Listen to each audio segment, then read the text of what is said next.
우리 한국 개신교는 우리에게 복음을 전해준 미국 교회의 전통에 따라서 한동안 11월 셋째 주일을 추수감사주일로 지켜왔습니다.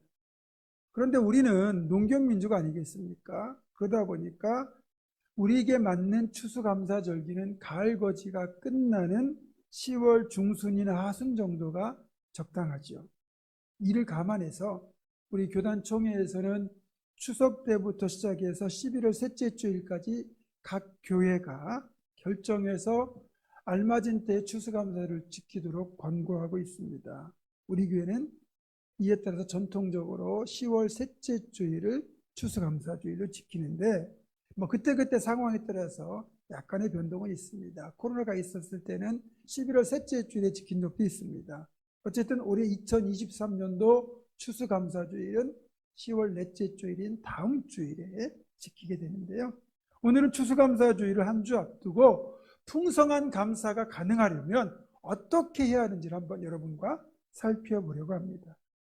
우리에게 감사할 일이 있다는 건 정말 감사한 일이에요. 그렇죠? 감사한 일이 있다는 게 어떤 뜻이겠어요? 뭔가 좋은 일이 있다는 것이고, 그런 좋은 일은 우리의 삶을 기쁘게 하고 우리에게 행복을 가져다 줍니다. 합격이라든지 승진 같은 크게 감사할 일도 좋겠고요. 또 작은 감사도 굉장히 좋은 겁니다. 이를테면 그날따라 입맛에 맞는 따스한 차, 또 커피 한 잔이 우리를 행복하게 만들지요.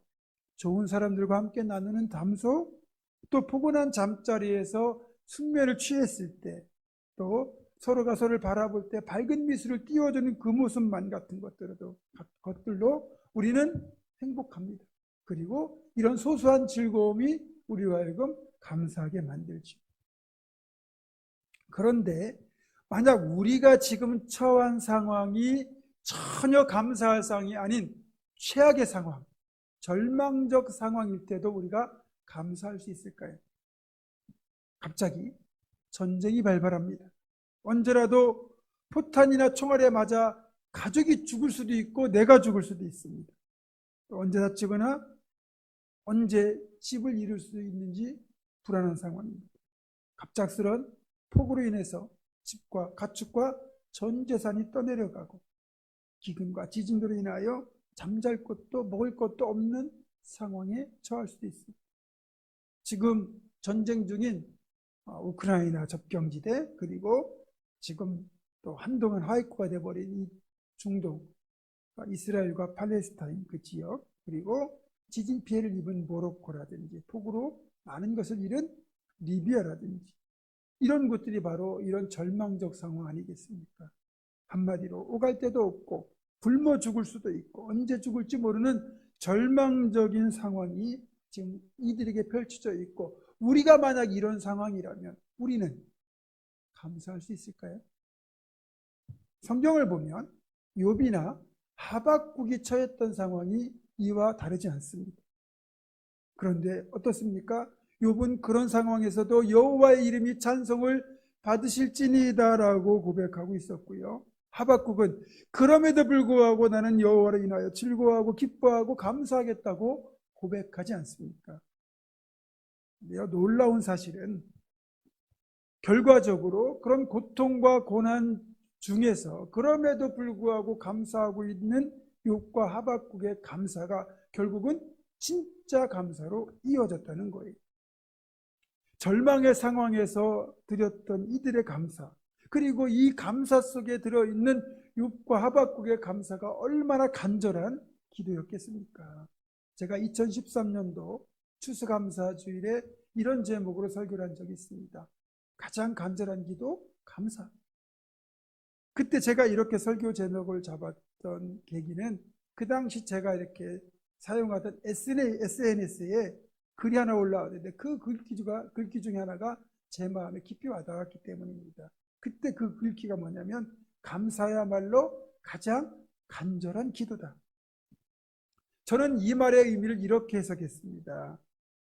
누군가 간절히 바라고 소망하는 것이 있는데 그것이 아직 이루어진 것도 아니고 또 이루어진다는 어떤 그런 희망도 보이지 않는 상태이지만 하나님께서 분명히 이루실 것이라는 그 믿음 하나로 미리 드리는 감사이기 때문에 하나님 앞에서는 그 어떤 기도보다 더 간절한 기도가 되어 그만큼 하나님이 들어주지 않고는 베길 수 없는 강력한 기도가 된다. 이렇게 해석을 했습니다. 그렇죠? 미리 감사를 하니 하나님 앞에는 그 어떤 것보다 간절한 기도가 된다는 거죠. 이렇게 간절한 감사가 간절한 기도가 되어 진짜 감사로 이어지게 되지만 오늘은 이 간절함과 감사의 관계를 좀 더 다른 측면에서 접근해 보려고 합니다. 결론은 간절함으로 기도하고 믿음으로 행할 때 감사로 이어진다라는 것입니다. 간절함은 우리로 하여금 간절히 바라는 목표를 이루고자 노력하게 만들고 그 노력의 결실이 결국 성취로 이어지고 그렇게 이룬 성취는 진정한 감사로 이어지기 때문입니다. 10몇 년 전에 서점가의 베스트셀러가 됐던 책 중에 하나가 시크릿이라는 책입니다. 그 책의 결론은 바로 이겁니다. 간절히 원하면 온 우주가 도와준다. 아멘이십니까? 아멘 하시면 안 됩니다. 예전에 대통령을 지냈던 어떤 분도 이 말을 똑같이 했었거든요. 하지만 이 말은 목회자 입장에서, 신학적인 입장에서 보면 전혀 맞지 않는 말입니다. 제가 이렇게 말하는 첫 번째 이유는 우리가 아무리 간절히 원해도 우주는 결코 우리를 도와줄 수가 없기 때문입니다. 왜요? 우주는 아무 능력이 없어요. 하나님이 창조하신 피조물이기 때문입니다. 시편 120편 1절과 2절은 이렇게 말씀합니다. 내가 산을 향하여 눈을 들리라. 나의 도움이 어디서 올까? 나의 도움은 천지를 지으신 여호와에게서로다. 아멘. 자, 지금 이 시편을 지은 시인에게는 도움이 간절히 필요한 상황이에요. 그래서 누가 보더라도 영험해 보이는 저 높은 산을 지금 바라봅니다. 저 산에게 빌면 저 산이 나에게 도움을 줄까? 그러나 시인은 분명히 알고 있습니다. 아무리 영험해 보여도 저 산에게서 내게 필요한 도움이 오는 것이 아니라 저 산을 만드시고 천지를 지으시고 우주를 만드신 하나님께로부터 나의 도움이 온다. 이 사실을 시인은 고백하고 있는 겁니다. 그렇습니다. 아무리 신령하게 생긴 나무나 바위라 할지라도 아무리 높은 산이라 할지라도 바다라 할지라도 아니 하늘에 떠 있는 별이나 우주라 할지라도 이것들은 우리를 절대로 도와줄 수가 없습니다. 산과 바다와 별과 하늘과 우주를 만드신 창조주 하나님만이 우리를 도우실 수 있습니다. 그리고 제가 이렇게 말한 두 번째 이유는 우리가 아무리 간절함을 품어도 그 간절함을 성취하기 위한 노력이 수반되지 않으면 간절함은 그냥 간절함으로 끝날 뿐이기 때문입니다. 만약 우리에게 간절함이 있다면 그 간절함만큼 노력을 해야죠. 노력하지 않고 간절함만 품는다면 그 간절함은 그냥 허황된 꿈일 뿐입니다. 진짜 간절한 사람은 노력과 수고를 아끼지 않습니다. 저는 이런 간절함으로 끝내 목표를 이루는 모습을 최근에 열렸던 아시안 게임에서 다시 한번 확인했습니다. 얼마 전 폐막된 그 항저우 아시안 게임의 한국 대표팀은 금메달 42개, 은메달 59개, 동메달 89개, 총 190개의 메달을 획득해서 종합 3위에 좋은 성적을 거뒀어요. 저는 이번 아시안 게임을 이렇게 유튜브나 방송으로 지켜보면서 이런 생각이 내내 들었습니다. 정말 우리 선수들의 승리에 대한 간절함이 강렬하구나. 저 간절함이 끝내 좋은 결과로 이어지는구나. 그 중에서 축구 결승전이 지난 토요일 밤에 열렸습니다. 모든 스포츠 경기 종목을 통틀어서 전 세계가 열광하는 스포츠는 축구 하나밖에 없습니다. 우리나라에서 크게 다르지 않죠. 그만큼 축구는 온 국민, 온 세계의 관심사라고도 할 수 있는데 월드컵 같은 거 보시면 축구 경기 하나로 전 세계를 뜨겁게 달구지 않습니까? 그리고요, 저는 이제 주일 예배를 앞두면 토요일 밤에는 이제 일찍 잠자리에 듭니다. 왜냐하면 최상의 컨디션으로 주일 예배를 드리려고 하는 마음에서 이렇게 가능하면 일찍 잠자리에 드는데 하필이면 축구 경기 결승전이 토요일 밤에 열렸습니다. 그리고 저에게는 약간 뭐라고 하죠? 그게 있어요. 제가 경기를 보고 응원하면 꼭 지더라고요. 그래서 제가 안 보는 게 응원하는 게 그런 것 좀 있고 그래서 잠도 일찍 들어야 되겠고 그래서 축구를 굳이 이제 보지 않고 누웠는데 이게 잠을 청하려면 쉽게 잠이 안 오거든요. 근데 갑자기 밖에서 큰 함성 소리가 들리는 겁니다. 우리 팀이 골을 넣는가 보다. 그리고 또 잠을 청하려고 그러는데 또 뭐 한 2, 30분 있었는지 잘 모르겠어요. 근데 또 엄청난 환호성이 들리는 겁니다. 또 골을 넣는가 보다. 그리고 결국 잠들지 못하고 일어나가지고 TV를 보는데 2대1로 그때가 역전했을 때예요. 어쨌든 이제 우리가 결국 금메달을 따지 않았습니까? 아시안게임 그 예선전부터 축구 결승전까지 열린 축구 대표팀의 경기를 보니까 우리가 상대팀보다 선수 개개인이 훨씬 더 우월한 경기 실력을 갖추고 있었어요. 그런데도 경기가 끝날 때까지 어느 선수 하나도 그냥 뛰는 선수가 없었습니다. 대충 뛰는 선수가 없었어요. 휘슬이 울릴 때까지 최선을 다하는 겁니다. 선수 개개인들의 능력도 뛰어난 것도 있지만 제가 볼 때는 그렇게 최선을 다한 것이 금메달을 따고 싶은 그 열망 플러스 뭐가 있었습니까? 병역특례. 군대를 다녀오지 않은 남자 선수들 같은 경우 황금 같은 시절을 군복무로 보내야 되다 보니까 이번 아시안게임에서 금메달을 따는 선수에게는 병역특례 혜택이 주어지거든요. 그러니까 어떻게든 금메달을 따서 병역특례까지 더 받고 싶은 이들의 간절함이 경기 내내 녹아났던 겁니다. 그래서 그 경기 내내 결승전까지 끝까지 최선을 다하고 투지를 불사르고 정말 열심히 뛰는 그 모습이 결국 일본을 2대1로 꺾고 금메달을 취득하는 결과를 이어졌고 끝내 병역특례까지 이들은 함께 얻었습니다. 간절함이 이들의 그 노력과 투지를 이끌어냈고 이런 결과를 만든 겁니다. 그 중에서 특히 제 코끝을 찡하게 만들었던 짠하고 감동했던 경기는 바로 배드민턴 여자 복식 여자 단식 결승전이었습니다. 이제 저도 이 아시안 게임을 통해 가지고 안세영이라고 하는 우리 여자 선수를 알게 되었는데 결승전에 만난 상대가 세계 랭킹 3위의 천이페이라는 선수고요. 안세영 선수는 세계 랭킹 1위에 지금 올라 있습니다. 근데 결승전에서 당연히 안세영 선수가 이기겠지라는 기대감을 가지고 보는데 1세트 거의 끝무렵 안세영 선수가 넘어지면서 무릎을 다쳐가지고 다리가 불편해진 겁니다. 감사하게도 1세트는 어쨌든 승리로 마무리를 했는데 2세트 들어서 다리가 불편하다 보니까 천이페이 선수의 거센 공격을 막아내지 못하고 결국 2세트를 내줬어요.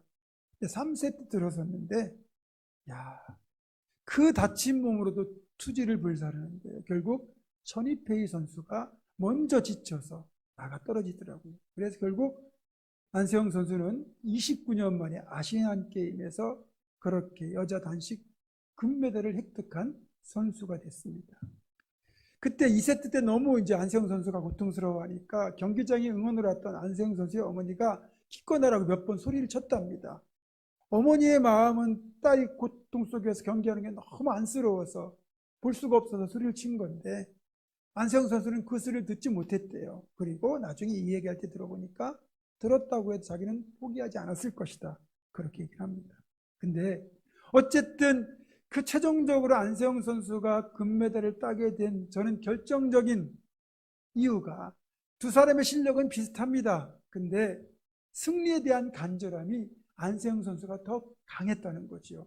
그러니까 그렇게 무릎 부상을 입고도 끝까지 포기하지 않고 최선을 다하여 경기에 임했고 끝내 금메달을 얻었습니다. 그러니까 결국 이 경기가 끝나고 안세영 선수가 인터뷰에서 보여주고 또 시상식장에서 보여줬던 그 환한 웃음, 그 멋진 세리머니는 만약에 승리에 대한 간절함이 없었으면, 그래서 매 경기마다 후회 없이 그 간절함을 최선을 다한 투지로 쏟아부어지 않았다면 불가능했을 겁니다. 그런데 안세영 선수의 그 간절함이 결국 승리로 이어졌고 감사로 바뀌게 된 거죠. 진짜 승리에 대한 간절함이 있는 사람이라면 절대로 시간들을 허투루 보낼 수가 없습니다. 여러분, 운동하는 선수라면 누구라도 승리에 대한 간절함이 있을 거 아니에요? 그런데 예전에 한국 국가대표팀 축구팀과 야구팀이 해외 원정 경기를 한 적이 있는데요. 그때 해외 원정을 가가지고 일부 선수들이 숙소를 이탈해가지고 술집에 가서 술을 마셨다는 그런 보도가 나중에 나왔습니다. 그래서 이게 문제가 됐는데 실제로 그때 해외 원정 경기에 패했거든요. 여러분, 이 경기에 최상의 컨디션을 만들어가지고 투지를 불살라도 이길까 말까 한 상황인데 그렇게 안일한 자세로 자신의 쾌락을 즐기고 있으면 그 경기 이길 수 있겠습니까? 당연히 질 수밖에 없죠. 절대로 그렇게 자신의 어떤 그런 목표가 확실한 사람은 승리에 대한 간절함이 있기 때문에 체력 훈련, 전술 훈련 여기에 최선을 다하고요. 경기에 방해가 되는 것이라면 아무리 그게 좋은 거라도 과감히 절제하고 끊어냅니다. 그런 선수들만이, 그렇게 시간과 노력을 정말 코트에 쏟아낸 선수들만이 승리와 메달이라는 달콤한 열매, 그리고 결국 그 간절함이 감사로 이어지는 거예요. 여기에 우리의 간절함을 감사로 바꾸는 비결이 들어있습니다. 여러분에게 이루고 싶은, 반드시 이루고 싶은 그런 간절함이 있다면 간절함만 품지 말고 그 간절함만큼 노력하시라는 겁니다. 그런 노력 없이 그냥 원하는 것이 이루어지길 바란다면, 약간 죄송한 표현을 쓰자면 그건 양아치 심리입니다. 이 사실을 다시 정리하자면 진짜 간절하다면 그 간절함으로 기도하고 믿음으로 행동해야 최종적으로 감사로 이어진다라는 겁니다. 먼저 간절함을 감사로 바꾸는 첫 번째 비결은 진짜 간절하다면 간절함에 맞는 행동, 즉 기도를 하라는 겁니다. 기도는 바로 예수님을 찾는 거예요. 예수님을 찾아서 기도하지도 않고 간절함만 품고 있으면 간절함은 결코 해결될 수 없습니다. 복음서를 보면 예수님을 찾아 나왔던 이들 모두 그 간절함으로 예수님을 찾았거든요. 이들의 공통점은 간절한 마음으로 예수를 찾았고 그 간절함으로 기도했다는 거예요. 예수님께 병을 고쳐달라고, 귀신을 내쫓아달라고, 살려달라고 구하지 않았습니까? 그게 바로 기도죠. 간절함이 있으니까 예수님을 찾아 나와서 구하는 거예요. 예수님을 찾지 않고 간절함을 품으면 말씀드린 대로 그건 허황된 꿈입니다. 간절함을 감사로 바꾸는 두 번째 비결은 그 간절함을 담아 믿음으로 행하라는 겁니다. 예수님을 찾아 나온 걸 기도라고 한다면 예수님께 매달리는 건 바로 믿음으로 행동하는 것이다, 이렇게 말할 수 있습니다. 12회를 혈루증으로 고통당하던 여인은 예수님이 아니면 이제 내 인생 끝이다 라는 간절함으로 그 힘든 발걸음 옮겨 예수님을 찾았습니다. 그게 기도죠. 그리고 어떻게 했습니까? 그 믿음으로 예수님의 옷자락을 만졌습니다. 믿음으로 행한 거죠. 그 결과 어떻게 되었습니까? 그대를 지긋지긋하게 괴롭히던 그 혈루증이 그 즉시로 나았습니다. 그뿐이겠습니까? 따라 내 믿음이 너를 구원하였으니 평안히 가라는 구원까지 받았습니다. 오늘 본문에 나오는 수르보니게 여인의 간절함은 정말 대단합니다. 이 여인의 간절함은 모멸과 수치까지도 뛰어넘게 만들었습니다. 이 여인에게는 사랑스러운 딸이 하나 있습니다. 이 딸을 보는 것이 인생의 낙이에요. 그런데 어느 날부터 이 딸이 헛소리를 하고 이상한 행동을 하는 겁니다. 귀신 들린 거예요. 여러분, 귀신 들린 사람은요, 자신의 말과 생각과 행동을 스스로 제어하지 못하고 귀신에게 그대로 끌려다니는 거죠. 삶이 완전히 엉망이 됩니다. 문제는 그걸 고칠 방법이 없다는 겁니다. 일반 질병이라면 의원을 찾아가고 약을 쓰면 되는데 귀신 들린 건 사람의 힘으로 어찌할 수가 없는 거예요. 백방으로 노력해봤지만 딸의 증세는 점점 더 심해지고 점점 더 귀신에게 사로잡혀갑니다. 그런 딸을 지켜봐야 되는 이 어머니의 가슴은 그대로 무너질 수밖에 없었습니다. 하지만 딸을 어떻게든 고쳐야 되겠다는 이 어머니의 간절함은 결코 포기할 수 없게 만들지요. 그리고 두루 예수님이 오셨다는 소문을 어떻게 듣고 이방 남자인, 어쩌면 이 여인은 헬라 족속이거든요. 이 유대 족속의 유명한 예수라는 그 사람을 찾아가게 만든 거예요. 가까운 지역에 예수님이 오셨다는 이야기를 듣고 이 여인은 한 걸음에 달려가서 예수님을 찾아가고 그리고 예수님 앞에 엎드렸습니다. 기도한 거예요. 그런데 평상시 우리 복음서에서 발견하는 예수님의 모습과는 너무나도 확연하게 다른 싸늘한 반응이 돌아오고 있었습니다. 내 딸의 귀신 들린 걸 고쳐주십시오라고 이 여인이 주님 앞에 엎드려 간청하는데 예수님 뭐라고 대답합니까? 자녀의 떡을 취하여 개들에게 던짐이 마땅하지 아니하니라. 이스라엘 사람들, 유대인들은 개를 무척이나 부정한 동물로 여기기 때문에 집에서 개를 기르지 않습니다. 반려견으로 키우지 않아요. 따라서 이스라엘에는 집에서 키우는 개는 없고 오직 들개만 있습니다. 그래서 예수님께서 말씀하신 이 개는 사실 들개를 상징하는 거예요. 어찌 보면 내 자녀의 떡을 취하여 빵을 취해서 개 같은 너희들에게 줄 수 없다, 이런 식으로 심한 모욕을 주는 것처럼 들릴 수도 있어요. 물론 예수님은 그런 의미를 말씀하신 건 아니에요. 어쨌든 그럼에도 이 여인은 의외로 담담하게 예수님의 말씀에 이렇게 반응합니다. 옳습니다. 주님의 말씀이 맞습니다. 하지만 개들도 주인의 자녀들이 먹던 부스러기를 먹지 않습니까? 그러나 다시 한번 이걸 이제 좀 더 쉬운 말로 풀어서 말씀하면 이렇습니다. 예수님, 나를 들개라고 하셔도 좋습니다. 그러나 우리 지방에서는 집에서 기르는 개에게 자녀들이 먹던 것을 나누어 줍니다. 예수님, 저를 불쌍히 여기셔서 제발 긍휼의 부스러기라도 베풀어 주셔서 제 딸을 깨끗하게 고쳐 주십시오. 딸의 귀신을 내쫓겠다는 이 여인의 간절함은 수치나 모멸감 따위는 아무 문제가 되지 않았습니다. 이 놀라운 대답을 듣고 예수님이 얼마나 놀라셨는지, 네 믿음이 크도다, 평안히 돌아가라, 네 딸에게서 귀신이 이미 떠났느니라, 그렇게 대답하셨습니다. 실제로 여인이 집에 돌아가 보니까 딸에게서 귀신이 나갔고 딸이 침상에 누워 있었습니다. 귀신 들리면 아무 데나 눕잖아요. 침상에 누웠다는 것은 정신이 온전케 됐다는 것. 딸을 살리겠다는 여인의 간절함이 치료를 포기하지 않게 만들었고 결국 예수님을 찾아 기도하게 만들었고, 그녀의 간절함이 개라고 불리는 모멸감을 뛰어넘는 믿음의 행동으로 이어졌고, 결국 그 간절함이 딸을 고쳤고 여인의 풍성한 감사로 이어졌습니다.